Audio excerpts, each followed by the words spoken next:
میں ملتمس ہوں محترمہ رباب سکندر صاحبہ سے کہ آپ آئیے اور اس کتاب کے حوالے سے اظہار خیال فرمائیے۔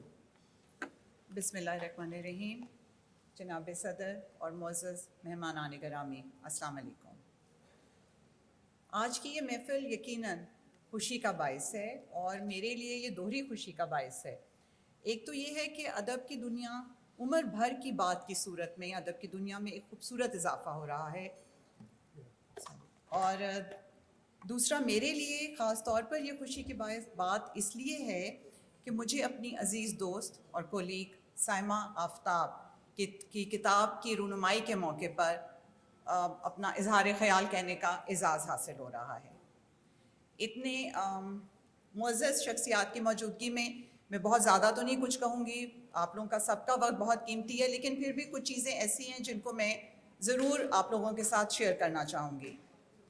سائمہ کا اور میرا ساتھ جو ہے وہ 2004 سے ہے، جب میں راولپنڈی اور اسلام آباد میں اپنا جاب کے سلسلے میں تھی۔ اس کے بعد میں نے لاہور کا رخ کیا۔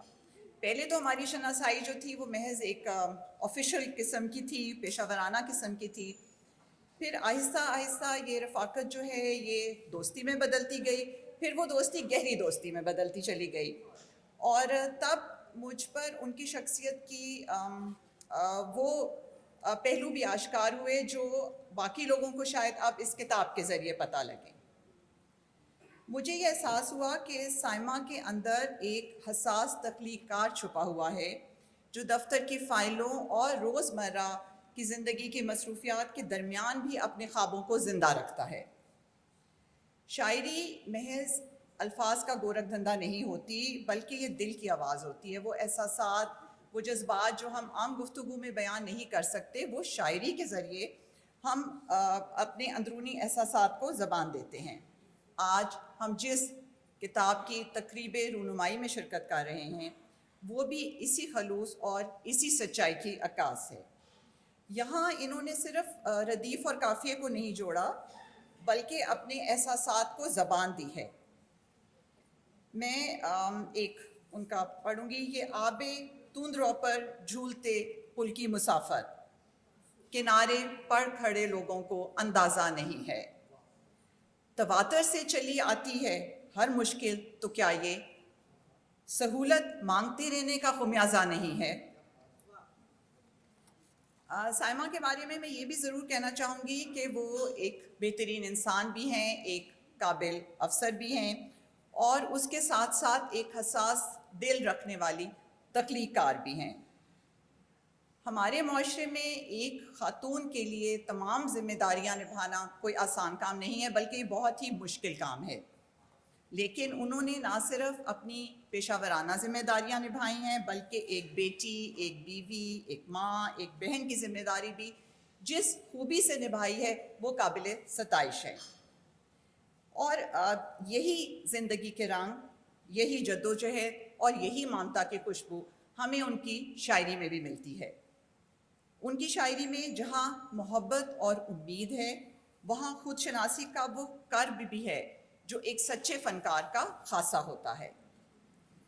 وہ خود ہی کہتی ہیں، ہم محبت کو سچ سمجھتے تھے، ایک دو کہے ہمارے لیے، عیش کی زندگی تمہارے لیے، صبر کے مشورے ہمارے لیے۔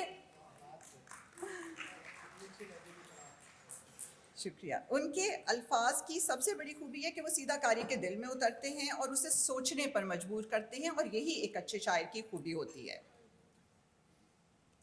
کتاب لکھنا آسان کام نہیں ہے، اس کے پیچھے بہت ہمت چاہیے ہوتی ہے، محنت ہوتی ہے، آپ کا وقت درکار ہوتا ہے، اور ایک گہرا جذبہ ہوتا ہے۔ میں دل کی گہرائیوں سے انہیں اس شاندار کامیابی پر مبارکباد پیش کرتی ہوں، کیونکہ یہ کتاب نہیں ہے بلکہ ان کے خوابوں اور احساسات کا ایک حسین اظہار بھی ہے۔ کتاب لکھنا ایک اکیلے شخص کا کام نہیں ہوتا، اور مجھے یقین ہے کہ اس میں سائمہ کے ساتھ ساتھ ان کے جو قریبی ساتھی ہیں ان لوگوں کی بھی محنت، ان کا حوصلہ اور ان کی دعائیں شامل ہیں۔ آج سائمہ کی اس کامیابی کے پیچھے ان کی والدہ کی دعائیں، انعام صاحب کی رفاقت، ہانیہ، دانیال اور حسنین کی محبت، ان کے بہن بھائیوں کی ہمت شامل ہے۔ میں آپ سب لوگوں کو بھی دل کی گہرائیوں سے مبارکباد پیش کرتی ہوں کہ آپ کا مان، آپ کا فخر ایک معتبر کتاب کی صورت میں آج ہم سب کے سامنے ہے۔ آج کی اس محفل میں کچھ چہرے موجود نہیں ہیں، مگر ان کی یادوں کی خوشبو یہاں مہک رہی ہے۔ سائمہ کے والد صاحب جو خود صاحب کتاب بھی تھے، آج مجھے یقین ہے کہ وہ بہت خوش بھی ہوں گے، انہیں بہت فخر بھی محسوس ہو رہا ہوگا آج اس تقریب کے بارے میں وہ دیکھ رہے ہوں گے۔ سائمہ کی بہنوں جیسی دوست ملیحہ، ان کی دعائیں بھی ان کے ساتھ ہمیشہ ہیں۔ آخر میں دعا گو ہوں کہ سائمہ کا یہ قلمی سفر یوں ہی جاری رہے، ان کے لفظوں کی تاثیر یوں ہی دلوں کو مہکاتی رہے اور ادب کے افق پہ ان کا نام ہمیشہ روشن رہے، چاہے حمد و نعت ہو، غزل ہو یا نظم ہو۔ مجھے یقین ہے کہ یہ کتاب نہ صرف ادب سے محبت کرنے والوں کے ان میں مقبول ہوگی، بلکہ جو نئے لکھاری ہیں ان کے لیے بھی تحریک کا ذریعہ بنے گی اور رہنمائی کا ذریعہ بنے گی۔ آخر میں سائمہ کو ایک دفعہ پھر بہت بہت مبارک ہو، اور ہم سب کو سائمہ کی اگلی کتاب کا بہت بے چینی سے انتظار رہے گا۔ آپ سب کا بہت بہت شکریہ۔